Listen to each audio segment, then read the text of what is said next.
In a moment, you're going to see the latest World Championship game. Don't forget to like, comment, share and subscribe, and do consider supporting the channel via PayPal or Patreon. You'll find the links in the video description. Going into Game 11 of the World Chess Championship final. The world champion Magnus Carlsen led by 3 clear points over the challenger Jan Nepomniachtchi. The previous game, Game 10, was a draw. Now that meant that Nepomniachtchi really had to play for a win in this Game 11 to have any chance of getting back into this match. So Nepo had the white pieces, so that gave him more of a chance. Let's have a look and see what happened. Of course, if Magnus Carlsen won, then he would cross the line and score 7.5 points, which would retain the title. So today, no Spanish. We have a gioco piano. Now that's a far less forcing opening. So basically both players have to kind of feel their way through the opening and the middle game. So it's quite a tense, closed position at the start. It's like deferring the main struggle to later on. So c3, that prepares perhaps sometimes a push here with the pawns. Castles. a5 from Carlsen, so that prevents this pawn push b4. That means the bishop can drop back here. So rook e1 played, that prepares perhaps to push here. Carlsen preempts that with bishop a7. Slightly unusual way to play. Normally castling immediately is the main move, but it's a very sensible continuation. Knight a3. h6, so that prevents bishop g5, which can lead to much sharper positions. The knight drops back to c2. Castles from Carlsen and bishop e3. So a pretty safe way for Nepo to play, just exchanging off that dangerous bishop. Carlsen happy to exchange and play rook e8. Well, that's so typical of him. He likes to just put his pieces in the middle, and that guards against a potential pawn to d4. a4, Nepo just makes sure that Carlsen isn't going to expand here.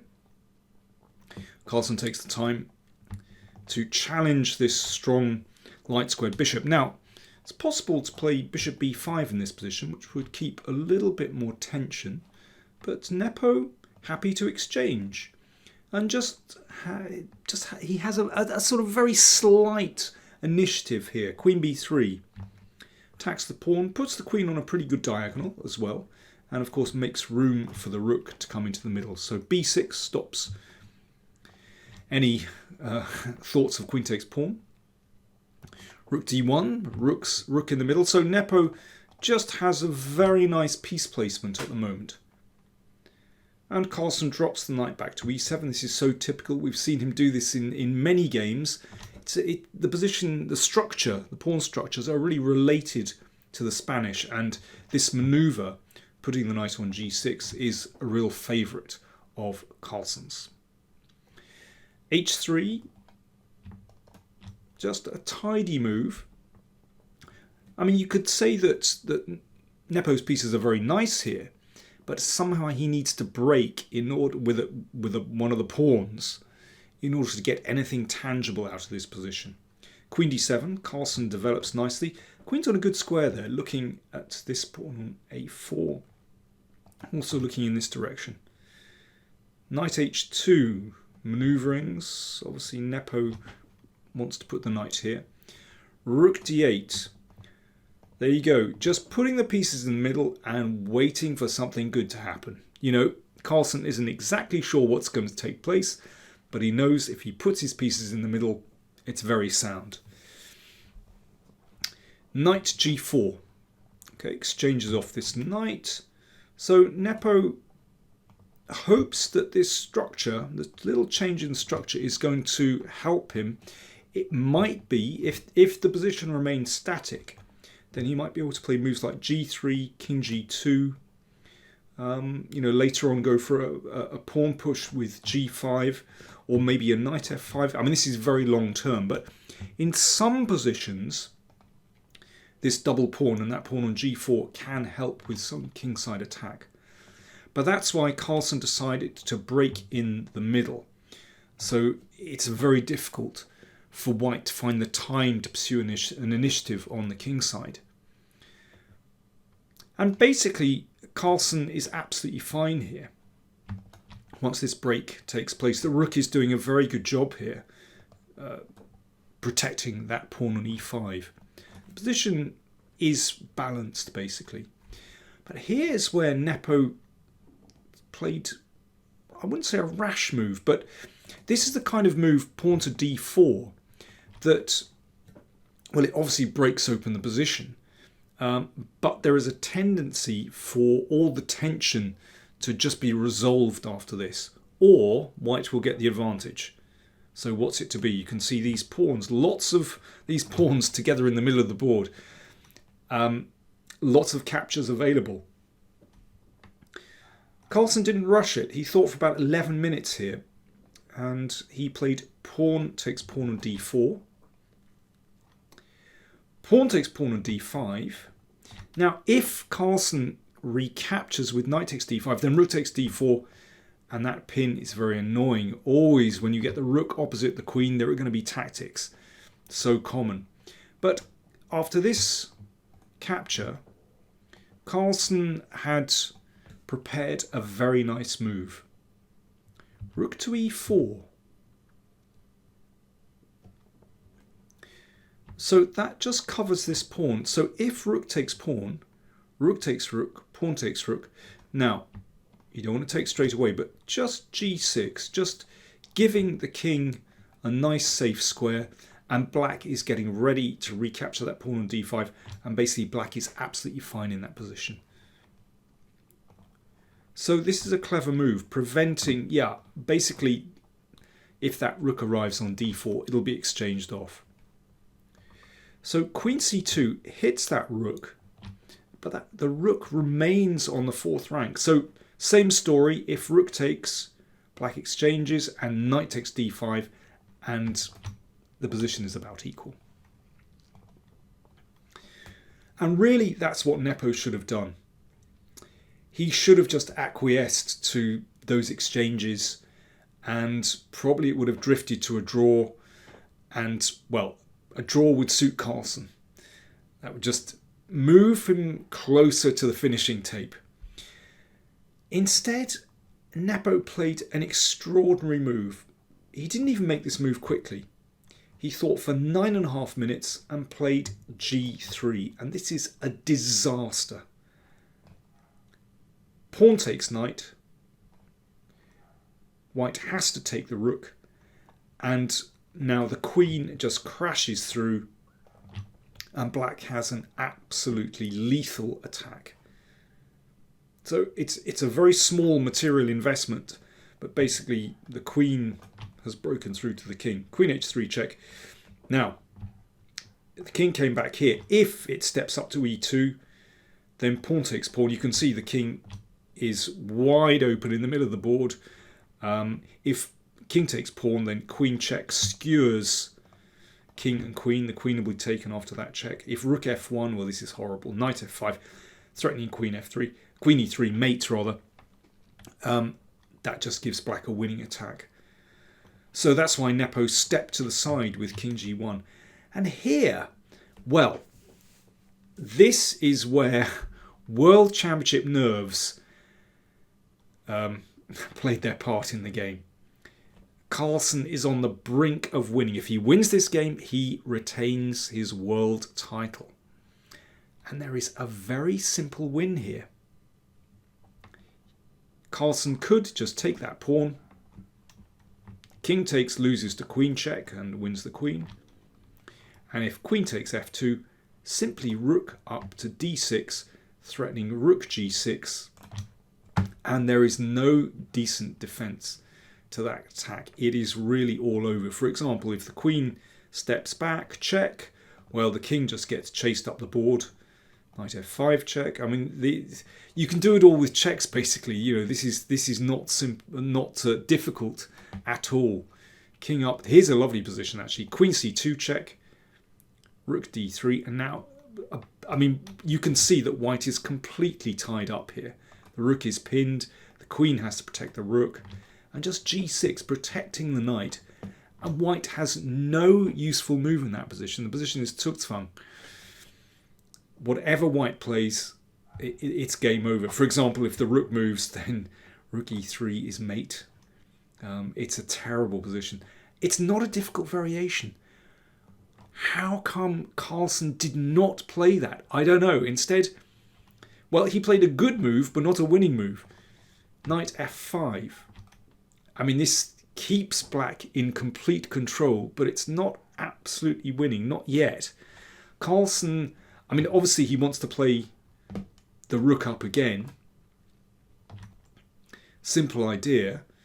And by the way, the knight move obviously stops rook takes pawn. So, I mean, there's plenty that's very sensible about this knight move, but it's not immediately winning because of this move, d6. So if the rook takes, then white can actually exchange off black's rook, and white hangs on in there. So Carlsen had to find a win here. He didn't panic.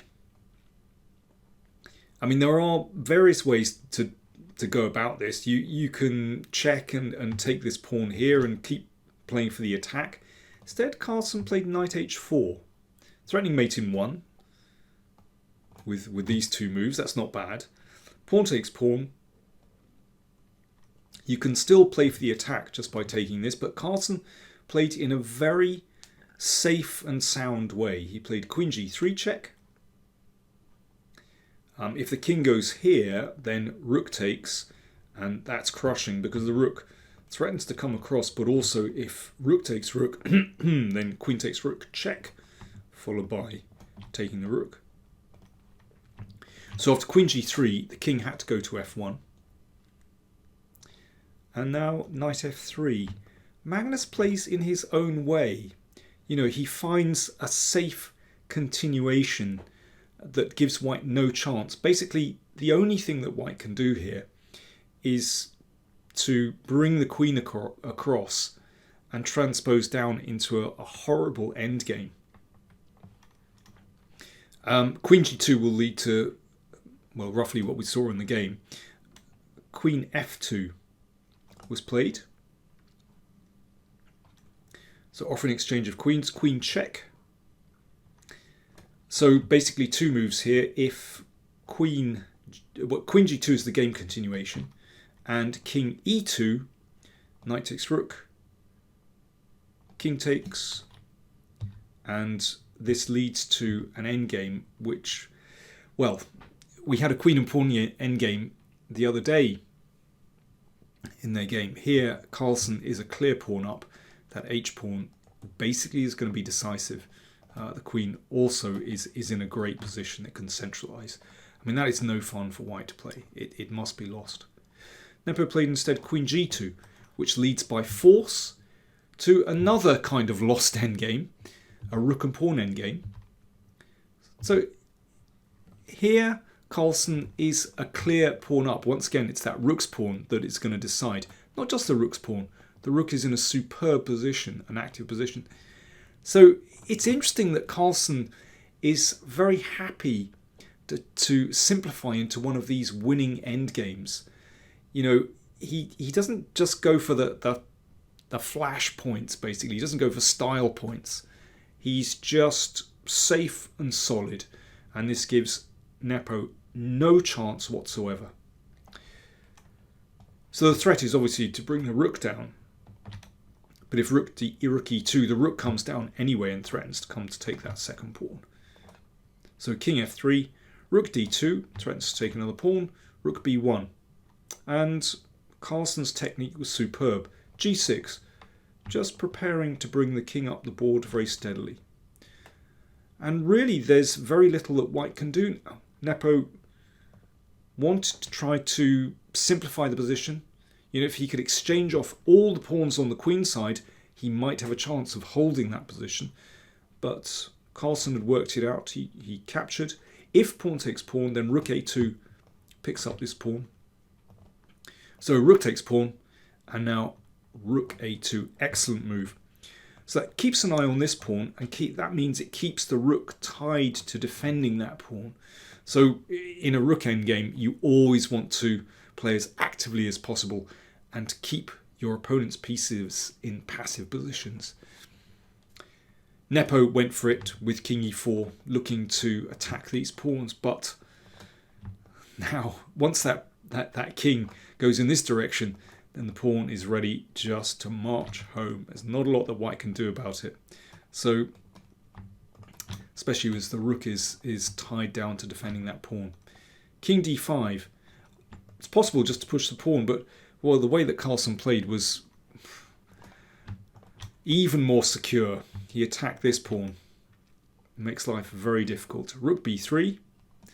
And now he pushed that pawn. We're going to see why he flicked this move in a second. Nepo went for king c6. h3. King takes pawn. h2. Carlsen playing these moves by now very quickly. He'd calculated it all out. So threatening to get a new queen. So the rook has to come down to stop the pawn queening. Here, the rook controls the queening square. But here's why Carlsen played that rook move earlier. Rook takes pawn, check. So it just means he simplifies the position down. If the king moves out of check by going this way, then rook takes pawn. Well, that's 2 extra pawns. That's completely over. So Nepo went for it with king takes pawn. But that allows a little tactic. Rook b3 check. You can see check there, hits the rook. So white's rook has to take, which means that Carlsen gets a new queen. So now the only difficulty is that black has to clear up this pass pawn. You can't allow this pawn to go too far. But again, Carlsen's technique was superb. You know, he played queen e4. This is beautiful centralization. And the queen in this kind of position is like a guided missile homing in on weaknesses. That's the queen's great strength. And this prevents the pawn advancing. So this is one absolutely all-powerful unit that hits all these weak points. So all those points are kind of loose.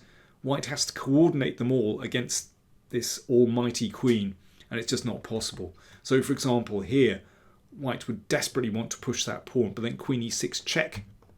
There you go. Just picks off the loose units. Nepo played king a7. Another excellent check here. So if the king steps up, then, well, that just blocks the pawn. King a8. King g7, very tidy move, preventing any check there. And if that pawn advances, then here's a great move. Queen e6. There you go. That queen just hits both pieces. And if rook a3, that's a loose piece there, and black picks it up with this check. And queen c5 with a simple double attack. You see what I mean about those loose units? In the end, just white can't hold it together. Nepo played rook b6 and queen c5, another excellent move, hitting the pawn. So obviously if the pawn advances, then queen takes rook, and if rook a6, protecting that pawn, then you can just pick off another pawn. That pawn's going nowhere when the rook blocks it, and the king as well, and black will just pick off another pawn and start advancing. It is absolutely hopeless for white. So in this position, Jan Nepomniachtchi, the challenger, resigned the game, which meant that Magnus Carlsen brought the score to 7.5, 3.5, the magic 7.5. Magnus Carlsen crossed the line and retained his world champion title. 7.5, 3.5. So no more games. The match is over. Magnus Carlsen wins the FIDE World Championship 2021. And what a record he has in World Championship matches. So he first won the title in 2013, defeating Anand. And since then has, well, this is his 5th match. 2016 and 2018 were close. He only won those on tiebreak. But 2021, absolutely convincing. 7.5, 3.5. Wow. Well, I've really enjoyed this match. First 5 games were drawn. It was very tense, but game 6 is what really decided this match. Carlsen showed incredible concentration, patience and hard work at the board. In all the games, but game 6 I think was really special. He was prepared to use time at the board. He spent much more time than Nepomniachtchi at the board. And he never looked rattled, even when he was running short of time. And speaking after the games, all the games, not just game 6, Carlsen admitted that actually he'd overlooked moves at the board. But it never threw him off balance. He always managed to maintain his equilibrium. And I think that was what was the real difference between the players. A lot of people are talking about opening preparation. But actually, this match was not decided in opening preparation. The real difference was in the mentality of the players. Carlsen showed incredible mental fortitude. Nepomniachtchi, well, his temperament was obviously a problem. Going 1 game down, losing game 6 was not an issue. But he just couldn't stabilise after that. And actually, that was one of the worst collapses I've ever seen in a World Championship match. But we have seen, well, we're witnessing an incredible world champion in Magnus Carlsen. Really, he didn't look in trouble in any of the games in this match. It was a remarkable performance. Is he the greatest chess player of all time? Better than Kasparov? Better than Fischer? Better than Alekhine? Better than Capablanca? Well, you tell me. Let me know in the comments. Is Carlsen the greatest of all time? Thanks very much for watching my recaps over this match. I've really enjoyed it. And do check out the other videos that I've made. And, well, see you soon. There's going to be plenty taking place in 2022, not least the next candidates match to decide Carlsen's next challenger for the World Championship title. But in the meantime, many congratulations to Magnus Carlsen. Thanks for watching.